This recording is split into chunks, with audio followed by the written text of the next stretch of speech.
On Maritime today, we're exploring trends, prospects, and challenges of Nigeria's courier and logistics business in 2025. And joining me on the phone line this morning, I have Okey, who is the President, Association of Nigerian Courier Operators, ANCO, and he's on the phone line. It's nice to have you, Mr. Uba. Good morning and Happy New Year. Good morning, Vic. Thank you so much. Right. Well, it's been a very, very long while since we beamed our satellite on the prospects and plights of courier and logistic businesses in Nigeria. So we're in the new year. So how are things faring for you and your group? It's not over until it's over. It's still a going concern. We are still working to see that we get the best of it in logistics and courier in Nigeria as it is. For 2024, which has just gone by, how was it for you and your members? Yeah, there's kind of mixed feelings.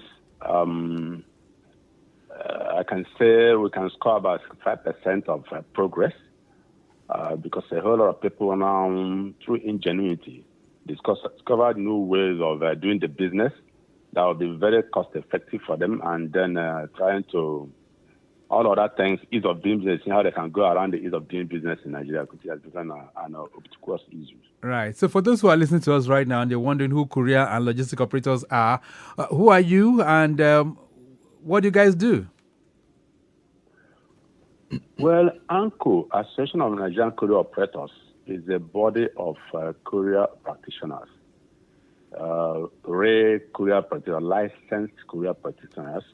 As a matter of fact, NIPO still remains the organ that licenses the courier practitioners and regulates courier logistic practice in Nigeria. Right. So it's a body of licensed courier operators that have a common way seeing how they can make the industry and make the economy grow through logistics operations. All right. So by courier, you guys deliver goods, you deliver services to people? Yeah, you see, the general name there is courier, even though these days the nomenclature logistics seems to have taken much step. Right. General name there is courier because within the courier thing, you have the logistics, you have supply chain management, you have warehousing.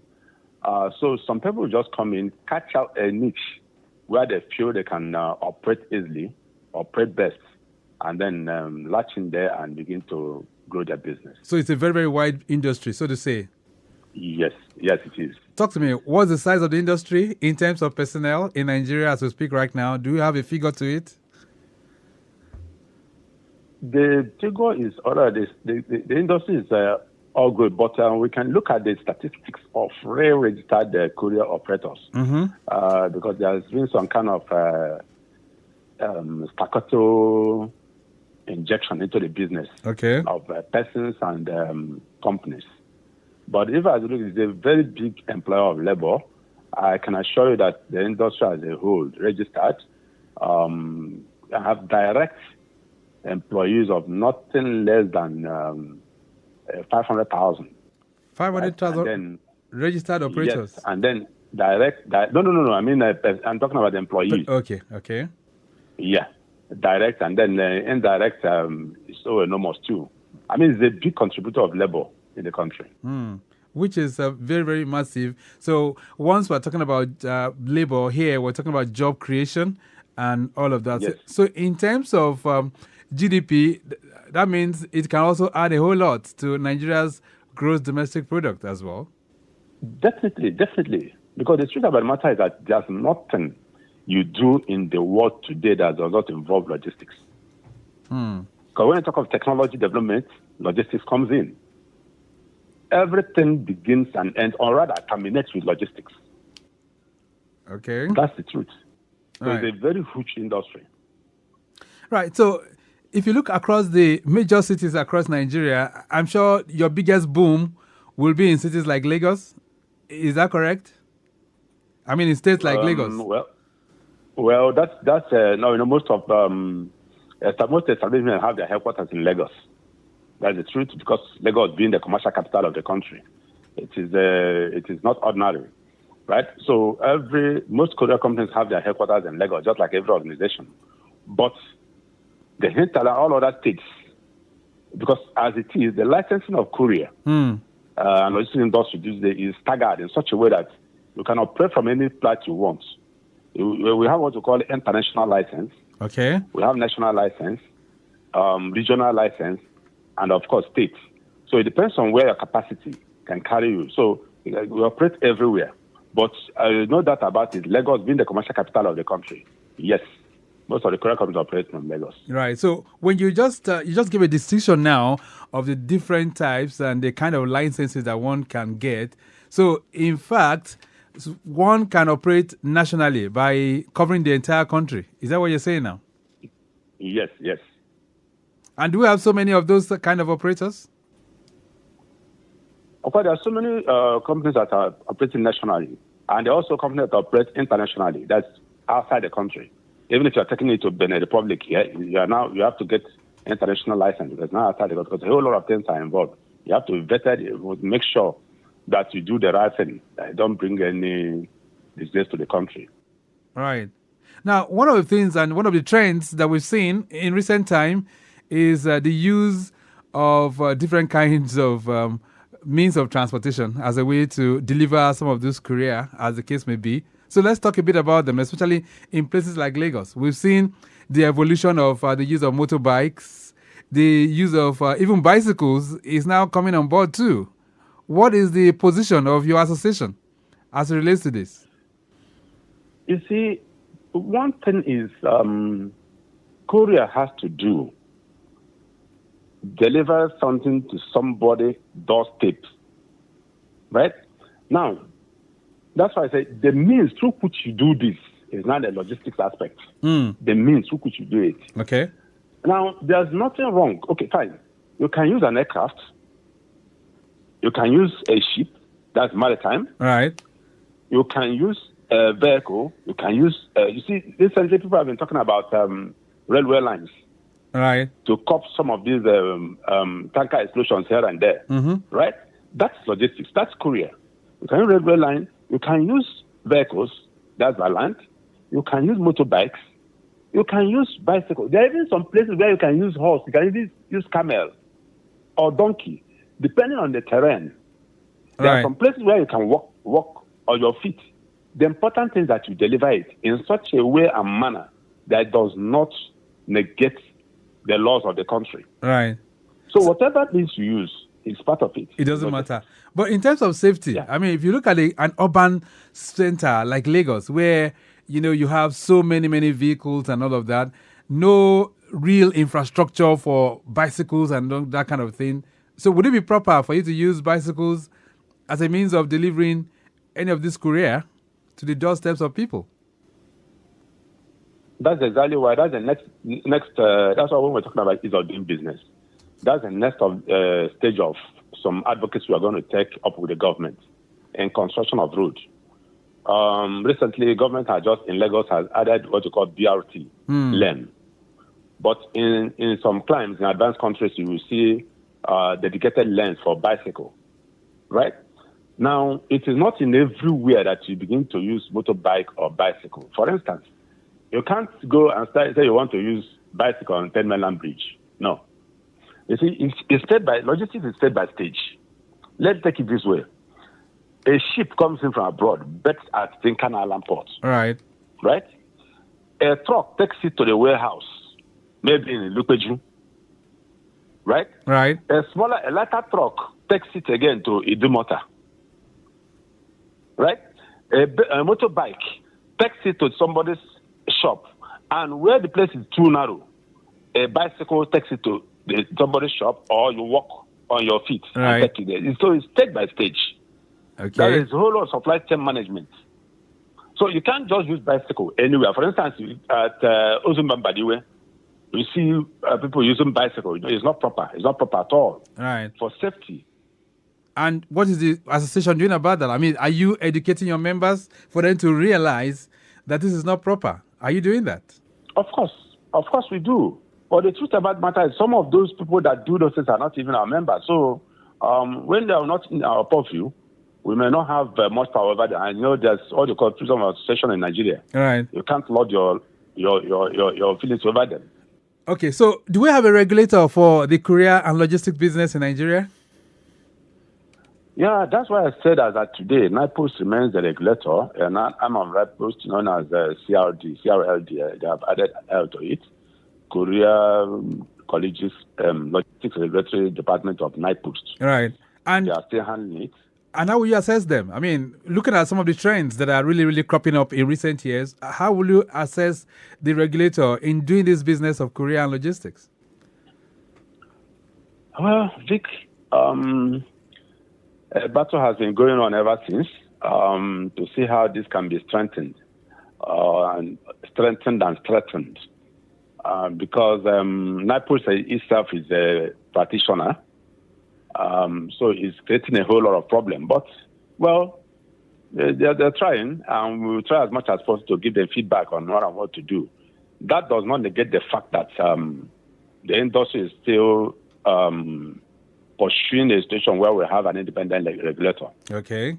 So things are evolving from time to time. That's what it should be. Yes.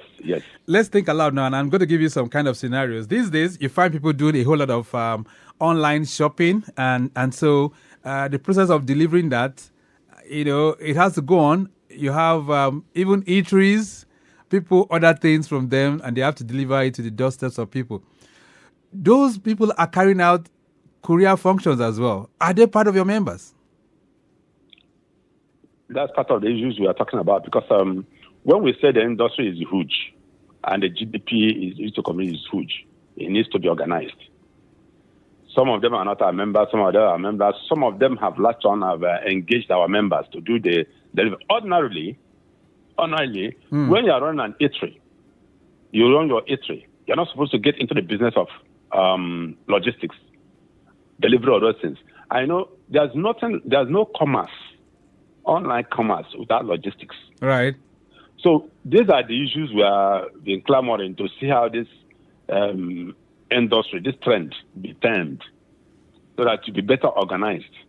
Because even in some government offices, you remember in those days, there are some offices that they will have some messengers and then have motorbikes, right, some units. Right.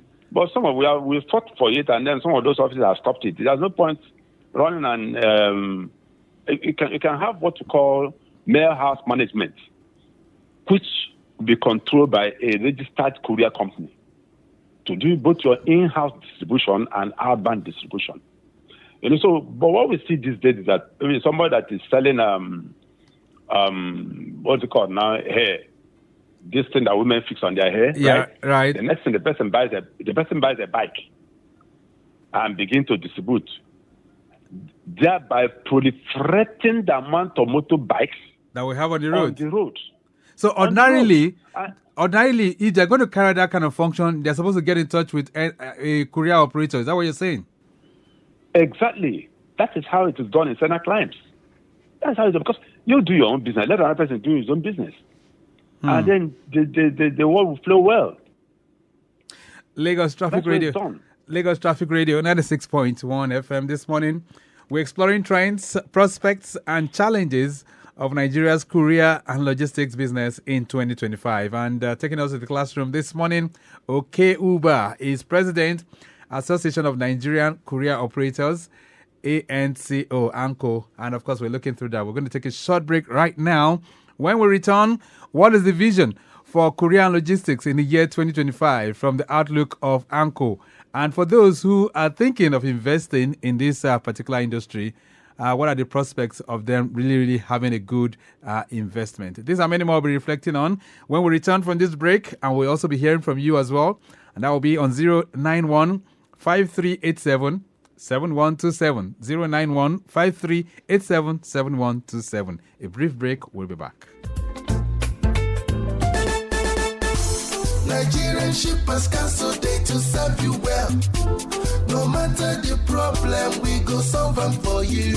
Yes, so the Nigerian Shippers Council, they feel in a parole now for every level. And as soon as goods, they move from port A, go enter port B with a measure within on a needle. For the Nigerian Shippers Council, we don't sharp proper to fit hear you wella, work with you wella, and help you fit serve your customers them better, no matter where them day. As we country port economic regulator, the Nigerian Shippers Council get every now to fit make government consider the problem where shippers them they face. Visit we office for number 4 or to buy your daily show your daily. Papa, email us for nsc@shipperscouncil.gov.ng. We website now www.shipperscouncil.gov.ng. Allow us on top 0818-888-8895 or 0703-584-6468. For you, we dey gidigba, Nigerian Shippers Council with the meeting now for the port of our need.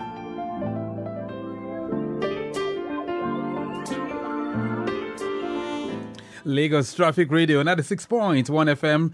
Maritime today is a program, and I still have Okey Uba, who is the president of the Association of Nigerian Courier Operators, ANCO. And of course, we are reflecting through the trends, the prospects, and the challenges of the courier industry in Nigeria. I'm projecting into 2025. All right, and we did tell you that Lagos Abeokuta Expressway, those areas are still looking pretty cool this morning. No major worries driving through that end. If you're coming into Lagos too, on the Lagos Ibadan Expressway, it's still looking pretty good as well. All right, then, so you can now connect with us. Also, if you want to have your say on the program this morning, what do you think of the courier and logistics business in Nigeria? What are the prospects for it this year? And if you are in that business as well, you can share your own experience with us. You heard my guest, he's been talking about this. Let's hear from you as well. 09153 877127. Okay, 09153 877127. Okay, Uba, let's get back to this. Your association, what's the vision for this year, 2025? Well, the vision is that we keep moving, we keep struggling, we keep looking for ways to make the industry, to make the business climb safer and more profitable. You see, we're happy there's an institute now, Courier Logistics and Management Institute. Where is that? Established, and annually they organize a conference where we come together, Georgia, have a think tank on how to develop the industry. Because as a matter of fact, a whole lot of work still needs to be done. There's so much staccato arrangement in the business. That's why we're having sometimes security issues. We are having some dispatch riders that are not well trained, have accidents left, right, and center. That's right. So these are things we are trying to avoid. Definitely this year, 2025, we are working towards making the industrial environment harmonious. All right, then there's a message here. It says, Mr. Uba, what are the biggest growth opportunities in the Nigerian courier and logistics sector today? Friday, sending this one in from Agor Palace Way. Friday, thank you so much. So what are the biggest opportunities? You see, one thing with the government, let's say government or third world countries, is that you leave the low-hanging fruits and begin to chase the upper ones. You see, if government can look strongly into this industry, it is enough to generate very good revenue for the government, and by also generating employment. So I can tell you, Vic, that if this industry is well organized, if I don't know, you didn't invite your outfit at the last Courier Logistics Management Institute Summit in Victoria Land. No, you didn't. Right? If I come here, professionals, seasoned men in other industries, they aid their views and then put up a communique on what to be done. If all these things are pushed to the government and the government looks into it, it's fine. Lagos State government is trying, but they need to do a lot more. Right. Because Lagos is when I say center of excellence, anything that happens in Lagos reverberates in other states. Right. So they need to do a lot more. There are certain things we have discussed with them that need to be put in place. And if they do it, right, investing in Courier will be very suiting for anybody that goes into it. This one says, good morning. I used to be a courier operator before, but I had to quit. What impact do you think government regulations have on the courier business? Thanks, Sheung Ibrahim. He sent that one in. Thank you so much, Sheung Ibrahim. All right. It says, so what impact can government bring on, Mr. Okey? Sean, I'm so sorry that you fall within the category of people that come in and quit. Yeah, we have a lot that because of the way the industry is regulated. Recently, the standard for registration was so abysmally lowered. We protested over it, abysmally lowered, that it now created a serious issue, crisis in the industry. So, that even some industry, I need to share that on that. You said recently the standard was lowered for registration? Yes. Okay. So that created a very big problem in the industry. So there are some companies that are even well established, well organized, couldn't move on. People like Sean, I don't know the capacity. I don't know the whether his company was registered ab initio. All right. That's why we have some kind of serious mobility in the industry, which we are thinking to see what we can do about it. So talk to me now. What does it take? What does it take for one to establish a courier company? Well, first of all, you have to be registered with the Corporate Affairs Commission. Right. Then, with your documents, you approach the Courier Regulatory Department of NIPOST, and then they will do all their examination, check your documents, check your office, right, and then grant your license. But before then, you have to have, depending on the category you want to fall in. If you want to do international, you have to show capacity that you can operate internationally. Okay. If it's national, if it is regional, if it is state, you have to show capacity. There are certain things you must meet, certain requirements you must meet before you are granted a license. So when you are granted a license, you begin to operate. And annually, you also have to submit your returns to the regulatory authority. All right. So with that, to be sure you are still in business. All right. This one says, good morning, Traffic Radio. How is the high cost of fuel and transportation, as well as the security, affecting logistics operations in Lagos? Okay, you didn't put your name. Thank you so much, but always identify yourself. So are these some of the challenges that you're facing? Fuel, transportation, and security? Of course, enormous challenges. Where the cost of fuel, the logistics industry, courier logistics is not different from every other industry in the country that's been affected. But because that of courier logistics has to do with a high lot of mobility, so you consume a lot of fuel, so to speak. So it bites harder into the income of every company. Right. That's one. Two, service parts.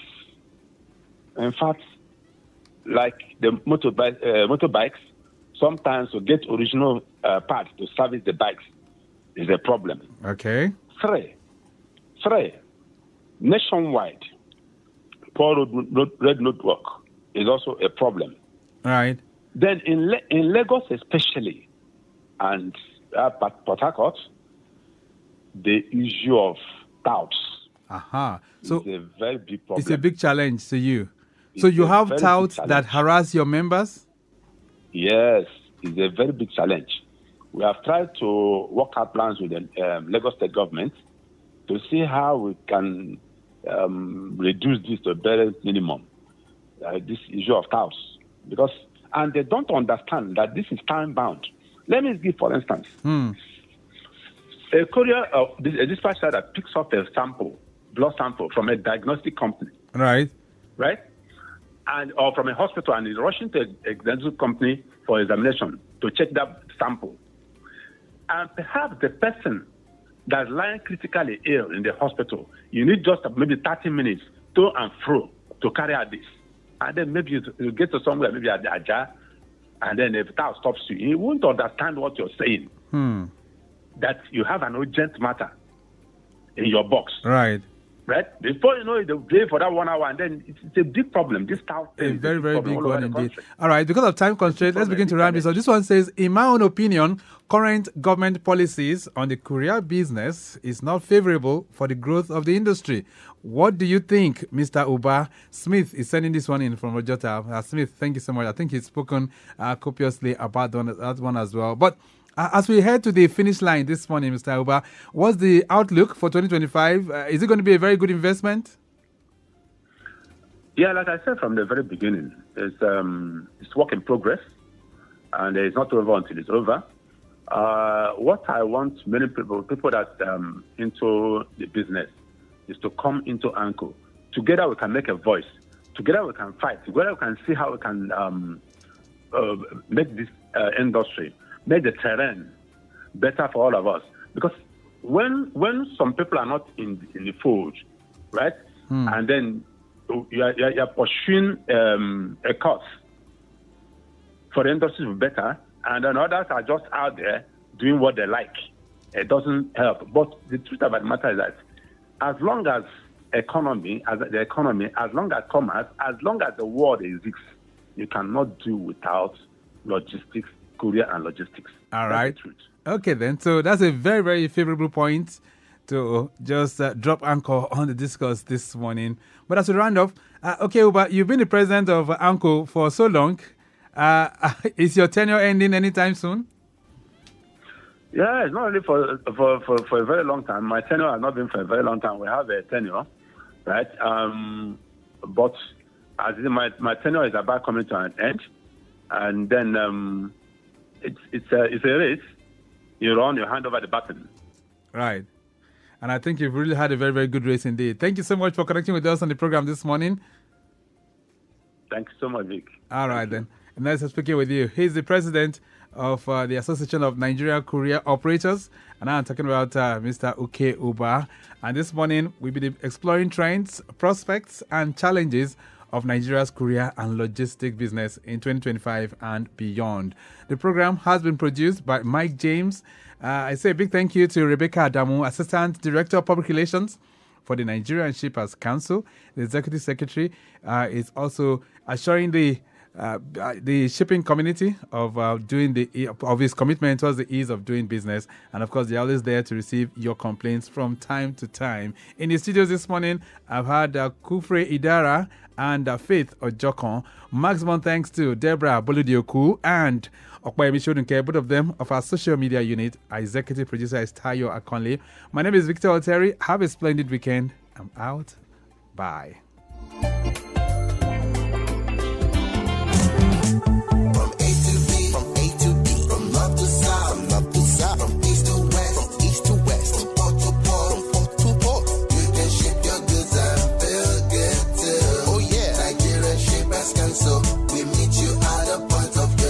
The Nigerian Shippers Council is now better poised with responsive systems in place to help you and other shippers get seamless, stress-free transition for your clients' goods from point A to B. Today at the Nigerian Shippers Council, timeliness, orderliness, transparency and efficiency is all we care about. Put your complaint through to our helpline 0818-888-8895. Visit us at number 4 Ayodele Shoyode Lane, Apapa, Lagos, or reach us on www.shipperscouncil.gov.ng. Nigerian Shippers Council, we meet you at the point of your need. Nigerian Shippers Council, we meet you at the port of your needs.